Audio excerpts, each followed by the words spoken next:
It seems like 20 hours एगो मैंने एक ट्वीट किया जब बिटकॉइन का प्राइस ये वाला मूवमेंट में था। तब मैंने बोला इससे अच्छा सेटअप शॉर्टिंग का हो नहीं सकता है। उसके बाद आई एम नॉट श्योर कितना लोग वो वाला ट्वीट सीरियसली लिया था या फिर कितना लोगों के पास वो वाला ट्वीट पहुंचा था। जहां पे भी पहुंचा होगा, जिसने भी देखा होगा, अगर उसमें से एक भी उसमें पार्टिसिपेट किया होता देन अभी तक एक ह्यूज प्रॉफिट में बैठा हुआ होता। ह्यूज प्रॉफिट, छोटे मोटे प्रॉफिट नहीं। ये वाला ट्रेड ऑलमोस्ट 6 to 7 आवर्स का ट्रेड था and it was so smooth. बस एंट्री लेके बैठे रहना था और कुछ नहीं करना था। सो आई एम नॉट श्योर कितना लोगों ने पार्टिसिपेट किया है। अगर पार्टिसिपेट किए हो कंग्रेचुलेशंस, अगर नहीं किए हो make sure next time you are not missing any kind of trading update from my side. बहुत रेयर अपडेट देता हूँ बट जब देता हूँ take it seriously. Hey guys, this is Dave. Welcome back to BitBull. Hope you all are doing well and good. So if you don't want to miss any kind of trade from the next time, make sure you're subscribing this channel. In video description, you will get our Twitter and Telegram handle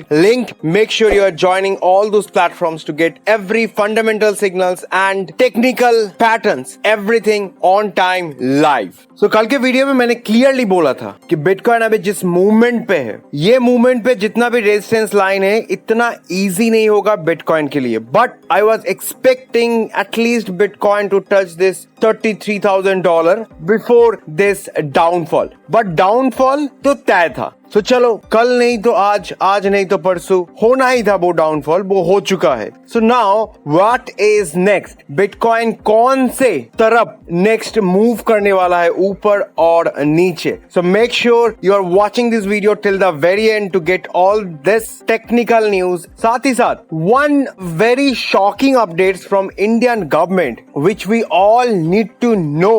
then जो भी reaction होगा you can just comment below ये हो क्या रहा है। So finally, Indian government is considering few changes into cryptocurrency taxation. First of all तो कुछ सेक्टर में टैक्स नहीं लेने का ये लोग सोच रहा है, लाइक जितना भी हॉस्पिटल में ब्लॉकचेन यूज कर रहा है, साथ ही साथ बैंक में reward points on banks digital card and flight miles. तो ये सब जगह में टैक्सेशन का कोई भी सिस्टम नहीं रखना चाहते हैं। That is what government is discussing. इसका कोई भी अभी तक ऑफिशियल नोटिस नहीं आया है। एंड दूसरे तरफ the government has clearly rejected the demand to eliminate 1% TDS on crypto transaction and lessen the 30% tax bracket on crypto income which was announced a few weeks ago.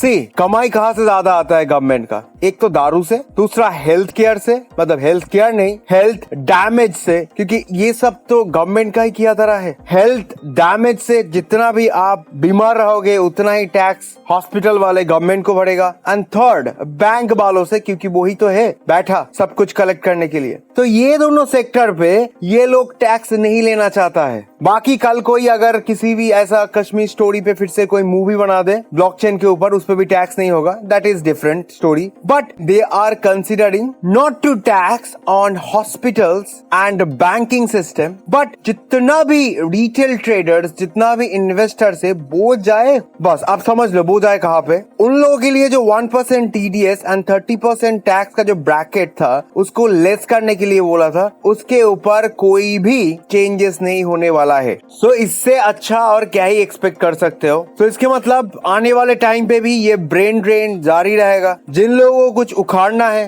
वो लोग बाहर जाके ही उखाड़ेगा, क्योंकि घर पे तो कुछ कर नहीं पाएगा। 1% TDS देगा at the end of the month, 30% gone at the end of the 100 days, 100% gone without any profit और लॉस। मतलब आप अगर 1000 रुपया लेके मार्केट पे आओ, हर एक दिन या फिर हर एक ट्रेड पे 1% देते रहो एंड उसका भी पता नहीं कि आप गेन कर रहे हो, मतलब आपका जो भी ट्रेड्स है वो सक्सेसफुल हो रहा है या फिर लॉस हो रहा है। बट 1% करके TDS देते देते आपका कैपिटल एक टाइम पे 0 हो जाएगा, that is for sure. And ये वाला capital at the end of the year जब टैक्स बैलेंसिंग होगा उसमें से डिडक्ट हो जाएगा। अगर इन लोगों को इतना ही चिंता था तो हॉस्पिटल्स, बैंक के साथ साथ एजुकेशन सिस्टम को भी ये लोग ऐड कर सकता था, लेकिन एजुकेशन सिस्टम तो नॉन प्रॉफिटेबल ऑर्गेनाइजेशन है ना, तो इसीलिए ये लोग नहीं करेगा इसमें। सो मैं अभी एक ही डायलॉग बोल सकता हूँ कि हिपोक्रेसी का भी सीमा होता है। So let me know in the comment box आप लोगों का क्या सोचना है ये वाला डिसीजन के ऊपर। So let's move towards the next topic. There is one more stable coin जिसका नाम है DEI. बहुत कम ही लोग इसके बारे में सुने होंगे क्योंकि लकीली ये वाला जो स्टेबल कॉइन है ये किसी भी सेंट्रलाइज्ड एक्सचेंजेस पे अवेलेबल नहीं है. ये DEI वाला जो स्टेबल कॉइन है ये आपको यूनिस्वैप, पैनकेकस्वैप, ब्ला ब्ला ब्ला स्वैप, जो भी डिसेंट्रलाइज्ड एक्सचेंजेस उस पे आपको मिल जाएगा. ओपनसी पे भी मिलेगा. तो ये भी रिसेंटली डीपेक्ड हो चुका है. मतलब इसका जो $1 वैल्यू था ये डाउन हो चुका है लास्ट 24 आवर्स में. सिंस इसका प्रेजेंस सेंट्रलाइज्ड एक्सचेंजेस पे नहीं है इसीलिए मार्केट पे अभी तक उतना तहलका नहीं मचा है. बट डेफिनेटली डैमेज जो करना था वो तो हो चुका है. The entire market is bleeding badly except Bitcoin. क्यों पता है? Let me show you one thing. According to this 4:30 जब मैं ये वीडियो रिकॉर्ड कर रहा हूँ, लास्ट 24 आवर्स में Bitcoin is down by 5.9%, 0.9%. Ethereum is down by 5.83%. But the major changes happens when we measure that 7-day changes. Last 7 days पे जो bitcoin का जो मूवमेंट है which is still up by 3.22%, जो मैं बाद में टेक्निकल चार्ट पे दिखाने वाला हूँ, and Ethereum is down by minus 0.07%. इसके मतलब चाहे 2017 हो, चाहे 2022 हो या फिर चाहे 2032 हो, bitcoin will remain the number one. Bitcoin was number one. Bitcoin is number one. और एक न्यूज जो कि एक हल्का सा हिंट देना चाहता हूँ क्योंकि इसका अभी तक डिजास्टर जो है वो अभी तक किसी के सामने मतलब अभी तक उतना उभर के नहीं आया है, which is the Solana network. Last 24 hours में Solana network worldwide halt पे है. मतलब Solana NFT marketplace, Solana का जितना भी ट्रांजैक्शन चलता है, सोलाना का जो भी पॉसिबल कॉइन्स है उसके बीच में सब कुछ हॉल्ट पे है लास्ट 24 आवर्स में. जहां पे bitcoin and Ethereum is down by 5% respectively. Solana is down by 11.15% according to 4:30 PM, and last 7 days पे it is down by minus 8.55%. So I am not sure about this Solana thing कि how it's gonna recover from its recent loss. एक time पे अब $200 था, उसके बाद से $39.94, let's say $50, मतलब 75% से भी ज्यादा लॉस पे है. ये क्या फिर से अपना ऑल टाइम हाई क्रिएट कर सकता है? See, I'm also holding a small bag of Solana, but not anymore. So make sure check your Solana account if you are still in profit. मतलब जो लोग लास्ट ईयर जनवरी फरवरी पे Solana पे invest किया था, they all should be in profit. मतलब कुछ profit में होना चाहिए. उसको प्रॉफिट समझ के और बाकी जो था उसको एक बुरा ड्रीम समझ के भूल जाओ, इसको बग्स दो. That is what I feel right now. So anyways Solana का भी जो नेटवर्क है वो अभी अंडर क्वेश्चन मार्क है. So take your decision very carefully. The one and only king is Bitcoin. Take care of your investment. So now let me take you to the Bitcoin's technical story.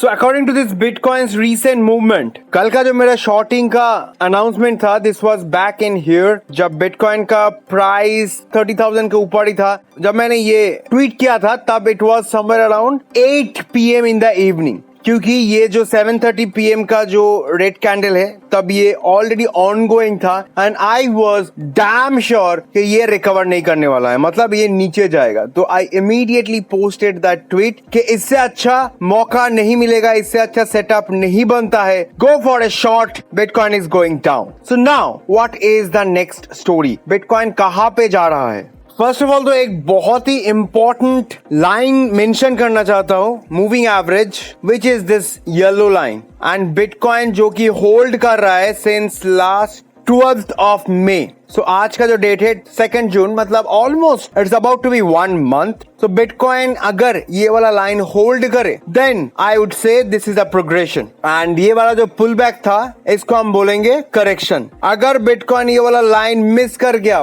But still definitely we have a major support around 28,500 से लेके 29,000 which is next option. But Bitcoin must hold this trend line for upward growth. So that's it from my side guys. बहुत जल्दी मिलते हैं next update के साथ. Till then, Dave signing off.